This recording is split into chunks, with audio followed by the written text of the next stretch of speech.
पहले तो इन लोगों ने छात्रवृत्ति का मुद्दा उठाया कि यहाँ के छात्रों को छात्रवृत्ति मिलना चाहिए, लेकिन इस विषय पर भी हमारे पूर्व मंत्री परिषद के सदस्य ने बहुत स्पष्ट रूप से कह दिया कि किस तरीके से केंद्र और राज्य सरकार का एक जो सौतेला व्यवहार है वो पूरी तरीके से परिलक्षित हो रहा है कि गैर केंद्र शासित राज्यों के साथ कैसी व्यवहार हो रहे हैं। ये कोई पहली बात नहीं है, नई बात भी नहीं है।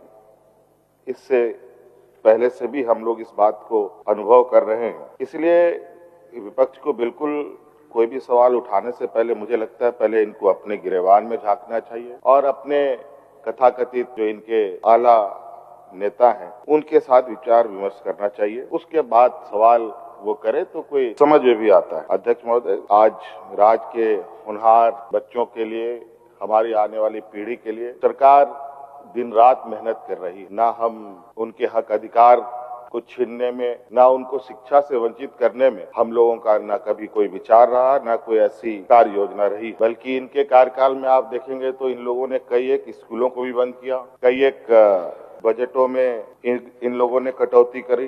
केंद्र सरकार द्वारा जहां देश के आदिवासी, दलित, पिछड़े समूह के लोग जहां सबसे अधिक लाभ ले पाते, मैं उनमें से कुछ कहना चाहूंगा कि अनुसूचित जनजाति बच्चों के उच्च शिक्षा हेतु राष्ट्रीय फेलोशिप एवं छात्रवृत्ति योजना में केंद्र सरकार ने अपने आवंटन में 90% उसको कम कर दिया। अध्यक्ष महोदय, राष्ट्रीय विदेश छात्रवृत्ति योजना में भी केंद्र सरकार ने 95% कम कर दिया उसको। अध्यक्ष महोदय, अल्पसंख्यक समुदाय के लिए प्री मैट्रिक जो पहली क्लास से 10वीं क्लास तक की छात्रवृत्ति योजना है उसके आवंटन में भी 40% कम कर दिया। अध्यक्ष महोदय, अल्पसंख्यक समुदाय के लिए पोस्ट मैट्रिक जिसमें 11वीं से ऊपर बच्चे पढ़ते हैं उसमें भी लगभग 63% इन लोगों ने कम कर दिया। अध्यक्ष महोदय, और मेधा आधारित एवं आय आधारित छात्रवृत्ति जो टेक्निकल और व्यावसायिक पाठ्यक्रम होते हैं उसमें भी आवंटन लगभग 75% इन लोगों ने कम कर दिया। अध्यक्ष महोदय, तकनीकी शिक्षा संस्थानों के लिए जो अनुदान योजना में भी आवंटन में इन लोगों ने मतलब केंद्र सरकार ने